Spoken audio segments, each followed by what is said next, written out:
Hey tribe, how you guys doing? I told you we're gonna go ahead and finish up Growing Up Hip Hop season 4. This is episode 11, the finale. They're gonna be headed to Vegas for Kristinia's party. You know, she done moved to Vegas. So we pick up this episode where we left off with the last episode with Pep having this conversation with Egypt, trying to school Egypt on some things. You know, she's trying to let Egypt know. Sorry, y'all. She's trying to let Egypt know that Sam might be doing things for her, but Sam is reaping benefits from that. And she's trying to get her to understand that. And Egypt is young and Egypt is in love, and we all have been there. Lord knows we have all been there, young and dumb, right? There's another part to that, but I ain't gonna add that part. But young and dumb.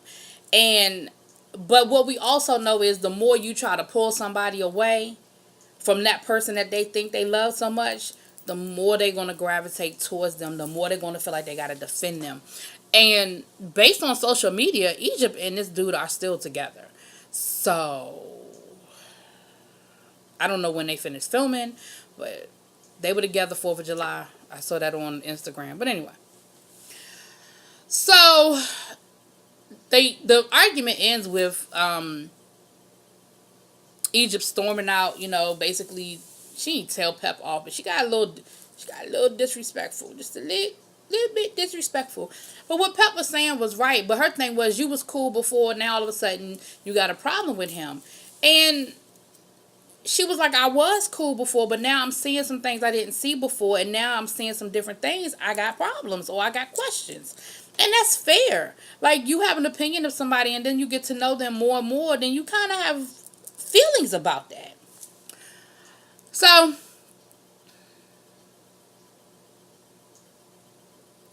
then we see Kristinia in Vegas with Boogie, and she's showing Boogie around.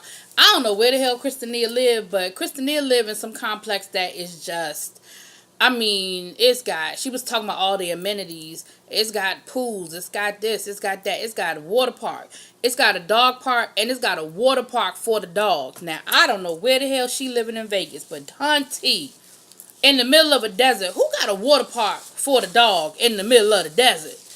But, so she must be, whatever she went to Vegas for, she must be getting a nice little check and living right. Because she not real flashy. She not one of them people, in my opinion. She doesn't come off as being a real flashy person. So she was just showing him around, but I don't think she would be living above her means. I don't get that impression from her.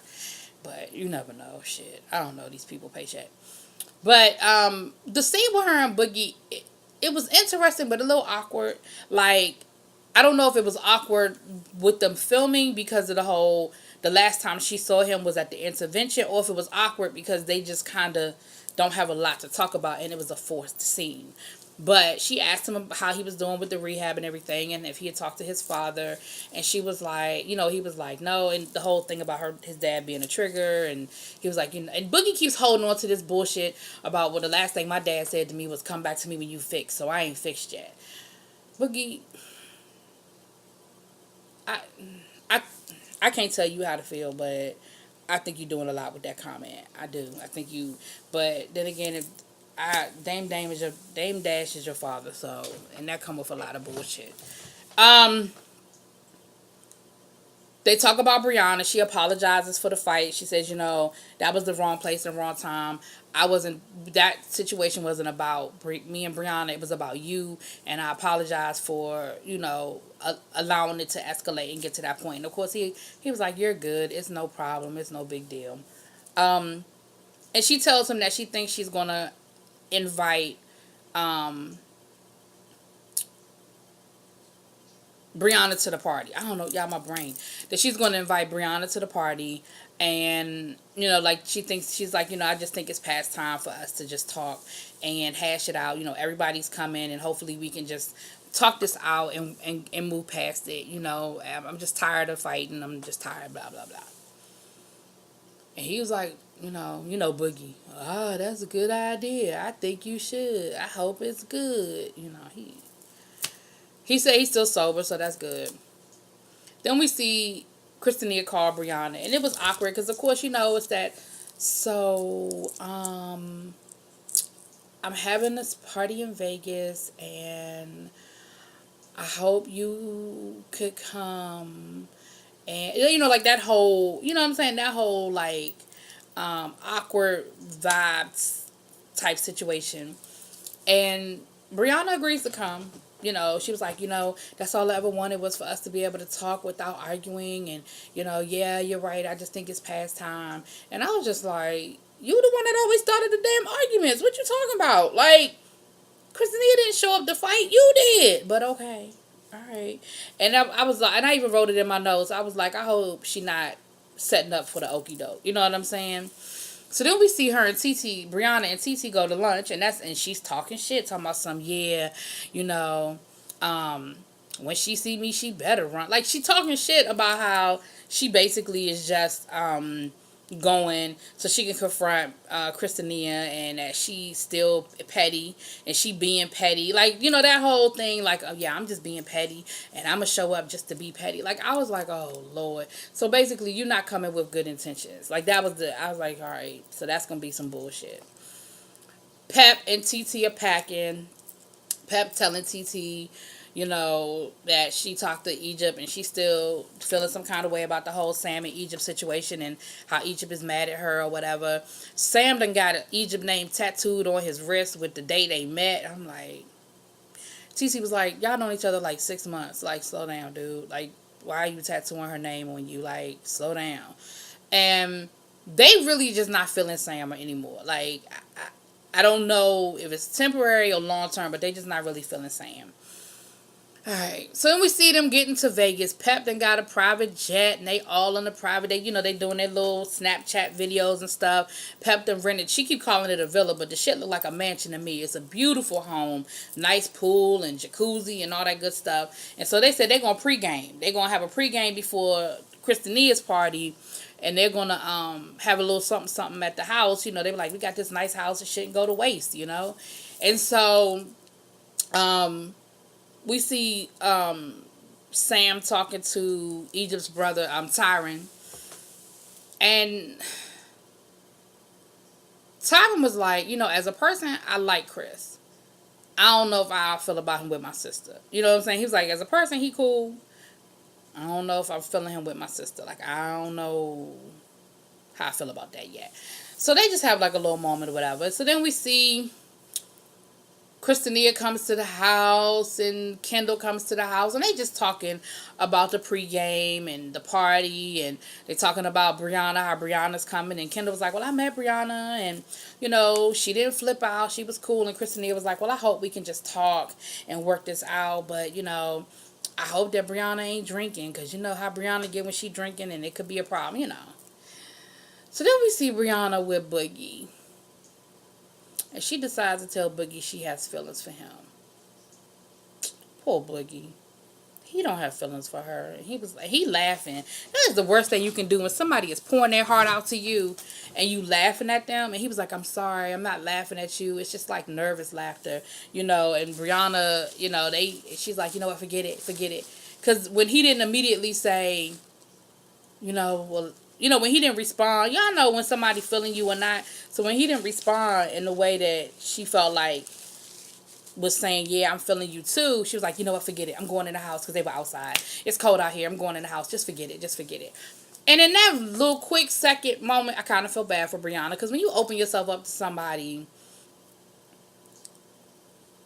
when you don't get the response back, that's kind of rough. So I kind of felt for her, even though 99.9% of the time, Brianna irritates my soul. But I felt for her in that moment. And Boogie was like, she's like my sister. I can't see dating her. And he gives her the old, I don't want to mess up our friendship line. And we all know what we know what that line is. Like, it sound good, but everybody know what that line mean. That mean, I ain't really feeling you like that. My bad. So, but Brianna seems to take it all in stride, because I think it was some bullshit for a storyline anyway. I don't think she was really feeling Boogie like that, but I could be wrong. But I really don't think she was. I think it was for the storyline, because I just wasn't feeling it. I think, how sometimes you can be around somebody and you start feeling like you feeling them, but it's not real. It's just infatuation in that moment, because y'all spending a lot of time together, or y'all are doing a lot of things together. You know what I'm saying? But you not really, really feeling that person. And I think if it is true, I think that's what it was. I think she was really worried about him with the whole drugs and things, and she invested a lot with him. And I think that's what it was. But I don't really think she was feeling him like that. Could be wrong, though. Alright, so then we got the TT Romeo situation. And it was pretty much the same conversation. Romeo, in his Romeo way, told TT that he wasn't really trying to cross that line with her. And he said it in an old roundabout bullshit kind of way. But basically, that's what he said. And then he said that, originally he had a crush on Vanessa. That Vanessa was the one he really had a crush on, and then him and Angela became friends. But he talking about years ago. Like, he wasn't saying, like, last week I was feeling Vanessa. He was just like, when I first met the family, basically, Vanessa was the one I kind of was crushing on, but I became friends with Angela. And, of course, TT was mad, and she went back and told everybody, Romeo like Vanessa. And that's not what Romeo said. And then JoJo was like, what? He just trying to go through the whole family? And he gonna text Angela talking about I got some tea on your boy. I got some 411 on your boy. It was ridiculous. It was stupid. But basically, Romeo let TT know he wasn't really feeling her like that. So then, I skipped over because it was a nothing. It was a scene with Angela and her life coach. She's back in New York, and she's dealing with her life coach. And basically, she's like, LA was a great break, but I could pretend in LA, and I didn't have to really deal with the real world. Now I'm back in New York, and I'm back sort of like the real world. And that's when she tells her life coach that she is ready for a relationship, that she wants to be in a relationship. She wants to be with somebody who is really trying to be in a serious relationship. And that's probably why Romeo ain't a thought for her, because she might have feelings for Romeo, but she know Romeo ain't really ready to settle down and be what she wants. Angela wants, like, let's be together, getting ready to get married type of thing. It's somebody to be a father to her child. And Romeo ain't in there. Romeo's not there. He might be there in a year, 2 years, 10 years, but he's not there right now. And they probably would mess up a really good thing trying to make it that. Kristinia and Brianna make up. It was anticlimactic. Brianna was like, can I talk to you? So they go off to the side and talk. And Brianna was like, I don't even know where it went wrong. Like, I don't even know why we stopped being friends. And then WeTV did an old Bravo trick and showed the flashbacks to all the times Brianna went off on Kristinia, right? So basically be like, this is why y'all not friends no more. Like, we know why y'all not friends. And, Brianna apologized, and Kristinia was like, they talked it out. Like I said, it was real anticlimactic. Like, it wasn't even no loud talking. It wasn't no attitudes. It was nothing. They were both ready to squash it and move on, basically. But Brianna did apologize, and Brianna was like, look, you know how I am. I can just be a bit much, and I can be extra. You just got to pull me on. Basically, she was like, you got to call me out on my shit. Like, when I'm tripping and when I'm going left, you just got to bring me back right. I be tripping. My ass is crazy like that.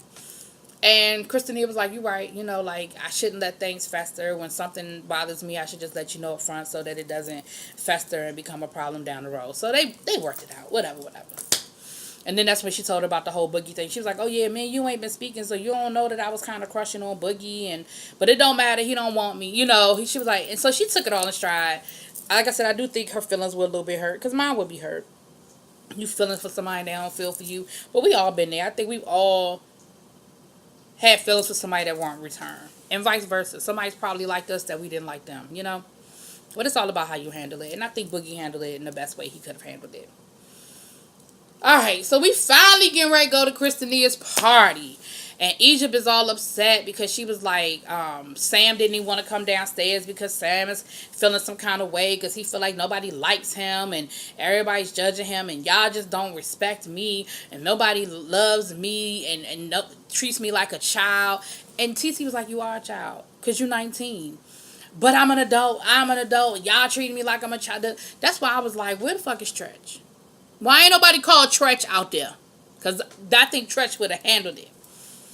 But of course, Egypt is. She goes upstairs and she's talking to Sam, and she's all like, they're never going to accept us, and they just don't trust me. They don't respect me. They just think that I'm stupid and I don't know what I'm doing. They think that you're controlling me, And Sam is like, for real, what? That's messed up.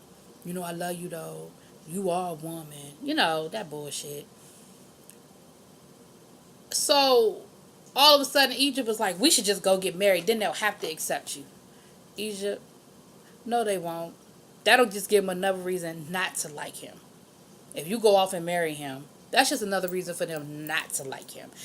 Ain't no marriage ever made no family except nobody. Believe that. No marriage ever made no family except nobody. Click. So Egypt goes off to go get. They're gonna go elope because of course they're in Vegas. Y'all know people in Vegas, they go get married. So they're gonna go elope. She texts Kendall because she was like, Kendall will understand because her and her husband did the same thing. So I'm gonna let Kendall know what's going on so she can come and let's go. Let's just go. Let's just go do it. So they go off. They get ready to go get married. Kendall gets the text while they at the club. Kristinia's party is lit, it's all they all in VIP. They playing Kristinia's music. Like, it's nice. It's a really nice party. Like, it's not a situation where they just went to the club and they partying in the corner. Like, it's you hear the party. There was definitely a party for Kristinia. And they getting it in. They having a good time. They partying, right?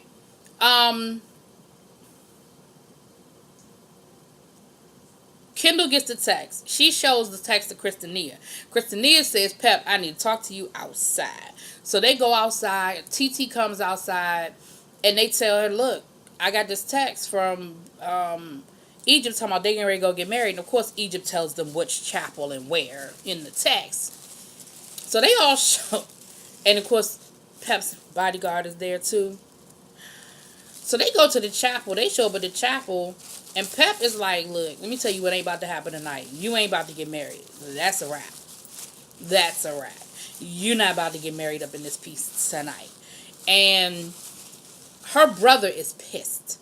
He was like, this is so disrespectful. Like, you didn't ask nobody for permission. Like, because he like on that old fashioned, you need to get permission from me or her daddy to marry her, and you ain't talked to nobody. So I mean, and I think that shit was real because he was shaking, his hands were shaking and everything. He was like, yo, this is so disrespectful. I'm so pissed off right now. Like, they're literally, he wasn't trying to fight Sam, but they were holding him back from like getting in Sam's face type of thing.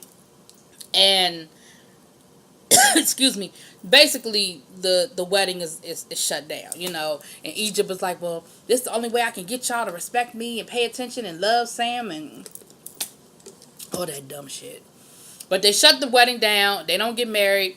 And then you see Pep and Egypt talking in the car the next day. They're back in LA. Sam ain't even with him. Sam, she was like, Sam, he's still mad. He's still pissed off. Like, that whole way, the way y'all did that was just ridiculous. It was messed up that y'all would do that, and y'all just still, and my DVR cut off. So it looked like the scene wasn't quite over. So if y'all know what happened, my DVR cut off, and I go back. I don't know. But it was at the end. It might have only been like maybe another 20, 30 seconds left. So I don't know if anything important happened in that 20, 30 seconds. If it did, I apologize. And if y'all got it on y'all DVR, let us just know. I don't know if maybe Tretch was behind the door when they got to, because they were on their way to an interview. And Egypt was like, don't say anything about what happened. I don't want you to tell nobody. That's embarrassing. I don't want nobody to know what's going on. And Pep was like, fine, that's fine. You do the interview with me. Now, they were getting out the car when my DVR cut off. Like I said, I'm hoping that means Tretch was standing there. And if that's what it was, y'all let me know. Because I just don't understand why Tretch ain't nowhere around none of this. He was there last season when they were bringing up the book and talking about him beating her ass. He showed up. He didn't show up now. Where you at, Tretch? Come get your daughter. Anyway, so that is Love and Hip Hop. I mean, oh gosh, that is Growing Up Hip Hop, Atlanta. That's a wrap. Damn it, y'all. That was Growing Up Hip Hop, LA. Damn. Atlanta is coming back, but it's coming back minus a lot of people. Zanique, Ray Janae, and old boy, none of them are coming back. I figured Ray Janae wasn't coming back. But so it'll be interesting to see who. I think Masika is gonna be on there, but it'll be interesting to see who else they add to the mix this season. Anyway, that is a wrap on this season. Y'all let me know what y'all think about this whole fake me out, wanna be wedding, not no wedding, is a wedding. Where the hell is Tretch? Y'all tell me where Tretch at. Something. Let a sister know. Alright, y'all. I'm about to run out because the sky done cleared up. So I'm going to run out before it storm again. So I could go to the store and get what I need to get. And then I'll be back. Peace.